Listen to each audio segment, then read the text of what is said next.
This is Nikita Burdick with Prosperity Lending, and today I want to talk about the new conforming limit for 2023 for conventional loans. So, it's just been released that the new conforming limit will be $715,000. The old limit was $647,000, so it's quite a big increase, which is great because it's going to give borrowers so much more buying power if they are limited to a conventional loan versus going to a jumbo loan.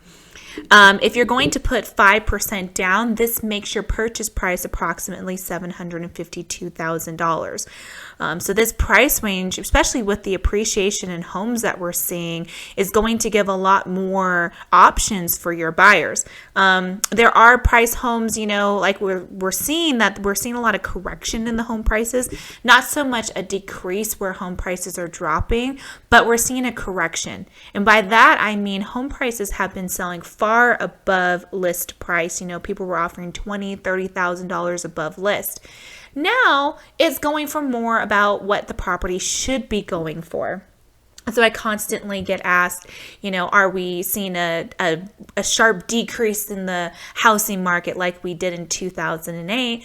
Well, no, not really. We're not seeing a fall in the market. We're just seeing a correction. Prices are going back to where they should have been instead of being able to be sold $20,000, $30,000 over, for instance, what they should be. Now, even given this, though, we've had quite some appreciation in home prices these days. So this new conforming limit is going to allow buyers to have more options. Now, just to go over the different types of loans, just so you're aware, that in case you're not, we have the FHA loan that in Clark County, for instance, in 2022 has a loan limit of $420,000. Anything above that needs to go to the conforming loan limit or under conventional loans, and that conforming loan limit is $715,000 now for 2022. The loans we're doing under here are those that are going to be backed by Fannie Mae and Freddie Mac. They're your conventional loans.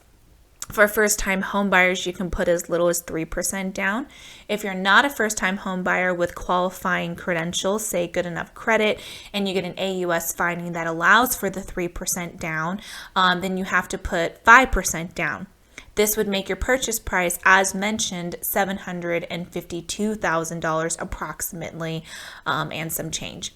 Now, anything above this conforming limit is going to be one of two categories. Some counties, say in California, for instance, where I am licensed, there are counties that allow for a high balance conforming loan.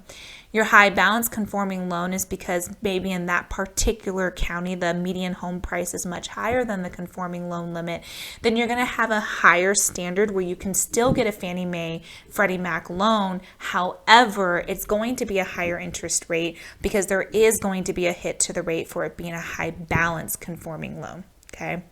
Now, if you want to know what your particular county might be, just give me a call. I'm licensed in California, Arizona, Washington, and Nevada, and I can look up that information for you so we can see what your high balance conforming limit is. Now, if you don't qualify for a high balance conforming loan limit and you're buying something where you're going to be above that $715,000, then you're going to be in what's called a jumbo loan. Now, jumbo loans have much more requirements than do a conventional loan under Fannie Mae and Freddie Mac. For instance, you do need to have higher credit scores typically with a jumbo loan than you do with a conventional loan. You also need to put a minimum, usually of 15% down versus 5% down. And then each investor, because when we're doing jumbo loans, we're looking at different investors. So some investors, say with Truist Bank, for example, they're an investor I've used recently, they're going to have credit line requirements, meaning you have to have a minimum amount of credit lines open for a minimum amount of time. So you're going to have much more requirements with jumbo loans, and sometimes people just do not qualify for a jumbo loan. And because of that, they're limited to the conforming loan limit, even if their debt to income allows for a higher loan. Okay. Now, I brought up a good point with debt to income. And debt to income means that based on your monthly gross income, which is calculated different ways depending if you're W-2 or self-employed, and then your debts on your credit report and your projected housing payment, you need to be under 50% for a conventional loan. So that's 49.99%. Sometimes, depending on your risk portfolio or profile, I should say, you need to be even lower than that 49%. So it's really a situation where you need to apply and figure out with your lender where you can be.